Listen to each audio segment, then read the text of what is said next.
Halo semuanya guys, kembali lagi bersama aku Yuda di Sinom Sibuk Ngobrolin Movie, dan selamat datang di channel Bagus Prayuda. Ya, sebentar lagi tuh ya, kayaknya pandemi ini akan berganti status menjadi endemi guys. Dan itu sudah terlihat dari banyaknya negara-negara yang sudah melonggarkan protokol kesehatan, dan vaksin sudah mencapai target. Dan di Indonesia pun ya positive rate juga semakin menurun. Dan yang terbaru itu banyak daerah-daerah yang sudah menerapkan PPKM level 1 ya, khususnya di Jawa dan Bali.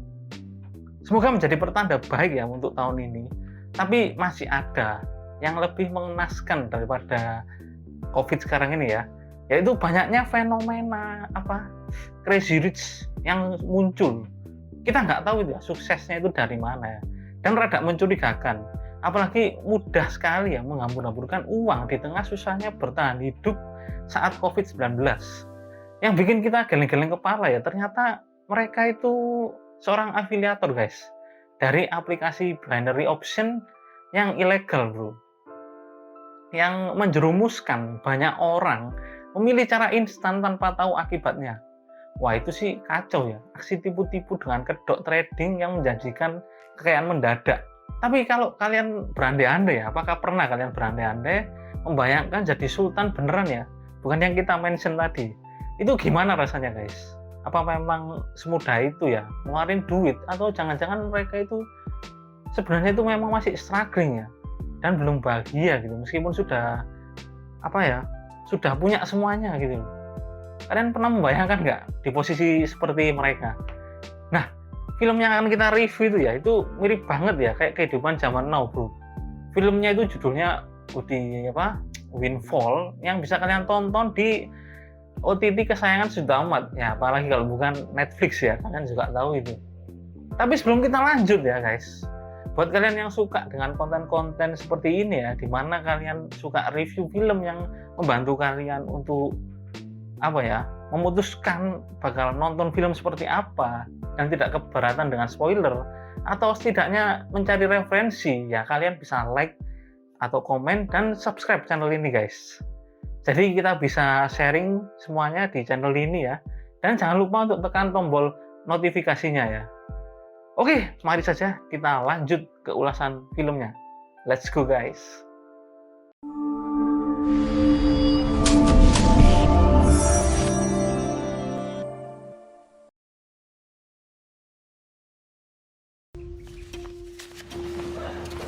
I forgot how gorgeous this place is. Babe! This guy breaks into my house. I'll leave. And you just sit down on the couch. Okay, but how about you let go of my wife first? And I've had to hold his hand. How does this open? Sinopsis Windfall sendiri ya, menceritakan liburan seorang CEO dan istrinya yang seketika berubah menegangkan guys, saat mereka menemukan pria asing yang mencoba merampok di villa liburannya, meminta uang tebusan, hingga akhirnya mereka disandra selama 36 jam kurang lebih. Pria ini berusaha memeras harta CEO, di mana malah berujung pada drama yang merubah keadaan mereka pada saat itu. Aku rasa ya, ini tuh ya merupakan contoh film psychological thriller yang menurutku lumayan keren ya, tanpa durasi yang panjang. Cukup 1,5 jam guys, yang ceritanya itu dibungkus dengan ringan tapi tetap misterius. Opening credit scene-nya itu loh, itu juga jadul banget guys, kayak film-film misteri era 50-60an lah ya.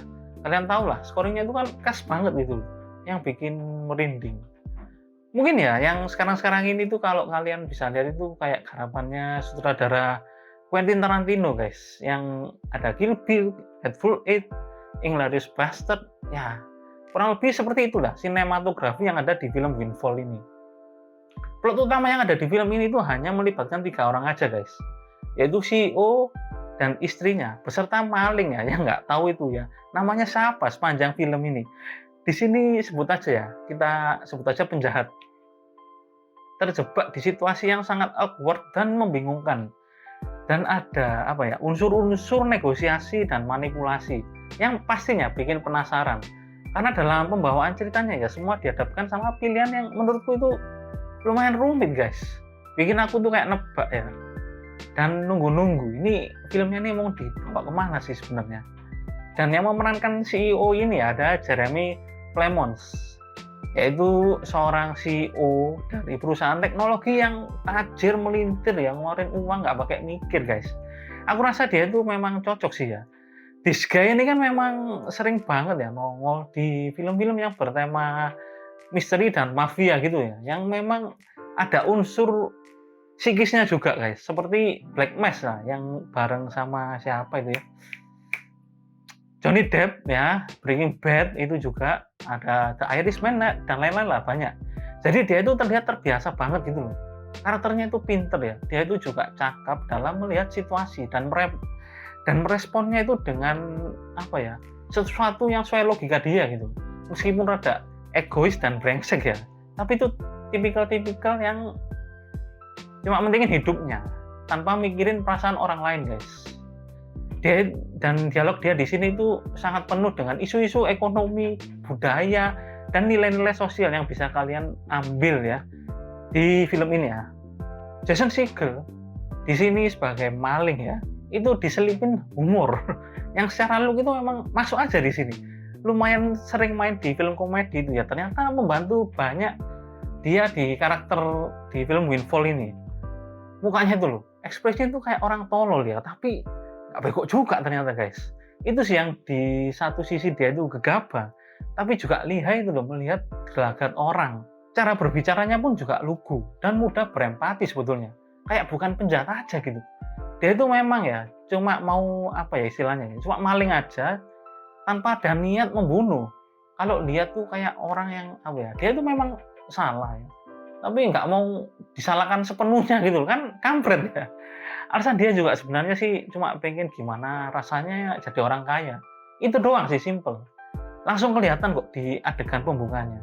Dan di sini ada apa ya, Lily Collins bertindak sebagai istri dari CEO yang terkenal di Emily in Paris ya. Karakternya di sini itu sangat kalem dan tidak aneh-aneh.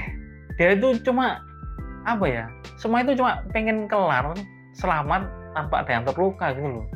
Karena dia juga ya yang membuat pembicaraan negosiasi tentang uang tebusan itu di sini terjadi, yang membuat cerita Windfall ini semakin rumit guys. Salah satu scene yang membuat penjahat terlihat nggak ada harga dirinya itu ya pas negosiasi itu. Dan Lily Collins di sini juga sangat terlihat sekali ya nggak nyaman ya jadi istri seorang CEO sejak kedatangan Mr. Penjahat ini guys, yang membuat dia itu apa ya, merasa berpikir dan ikut empati sama perasaan penjahat itu guys. Dia kayaknya kerasa gitu pernah di posisi dia, apalagi dia kan dari keluarga yang biasa-biasa aja ya, dan sekarang merasa hidup dia itu sudah tidak bisa menjadi diri sendiri karena sudah terikat dengan kehidupan saat menikah dengan CEO guys. Situasi terjebak itulah ya saat disandra itu yang dimanfaatkan oleh Lily Collins ini untuk lepas dari kekangan hidup mewahnya. Dan keputusan yang diambil itu juga berani ya. Cara berpikirnya di film ini itu juga nggak terduga gitu loh. Semua ucapannya itu tersirat aja, tapi nggak ada yang begitu gamblang. Lebih misterius dari penjahatnya. Dan menurutku itu bagus banget sih asli. Film ini kan film thriller ya, tapi endingnya itu juga ditutup dengan misteri juga guys. Jadi kalau kalian coba menyimpulkan, film ini tuh pasti banyak sekali versinya. Dan semuanya tuh nyambung sama plot cerita yang sudah dibangun guys. Karena nggak ada scene flashback-nya, jadi kita itu terserah ya mau membayangkan latar belakang mereka itu seperti apa yang dulu. Ketiga karakter ini juga sangat mewakili status sosial masyarakat ya, kelas atas, kelas bawah, kelas menengah ya. Mempunyai cara pandang hidup yang berbeda-beda dan punya rahasia yang tidak terungkap di sini. Alasan-alasan yang diutarakan itu juga kayaknya itu apa ya, nggak sesimpel itulah, masa sih? Aku aja yang ngeliat aja nggak percaya kok. Ya mungkin itu ya poin misteri dari film ini ya. Dan aku juga harus kasih kredit sama sutradaranya di sini ya, yaitu Charlie McDowell, yang ternyata film ini tuh adalah ide originalitas dia yang timbul saat pandemi COVID-19 guys. Mungkin terinspirasi dari kehidupan masyarakat yang berubah sangat cepat dan terlalu, kalau apa ya bahasa zaman sekarang itu terlalu money oriented guys. Konsep dia itu sangat relate banget ya, dan ditambah juga skenario yang ditulis oleh Andrew Kevin Walker. yaitu maestro dalam menulis misteri yang karya-karyanya mungkin sampai saat ini ya paling berkesan lah ya. Dan film ini itu sukses banget ya, bikin keadaan tambah runyam dan nggak jelas. Skor untuk Windfall aku kasih berapa ya? Mungkin 7 aja lah, cukup. Sebenarnya ada orang keempat ya di film ini, ada orang keempat, yaitu tukang kebun yang bekerja di Villa CEO. Tapi kemunculan dia itu nggak terlalu signifikan lah, dan malah bikin plot hole di sini. Itu sih yang aku sayangkan sebetulnya ya.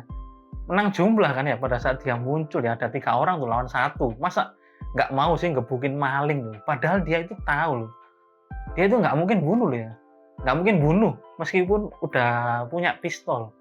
Harusnya respon dia itu ya lebih bagus dong. Cuma apa ya, kalau istilahnya itu dia itu kayak acar di nasi goreng gitu loh. Ada nggak adanya acar itu nggak segitu berpengaruh.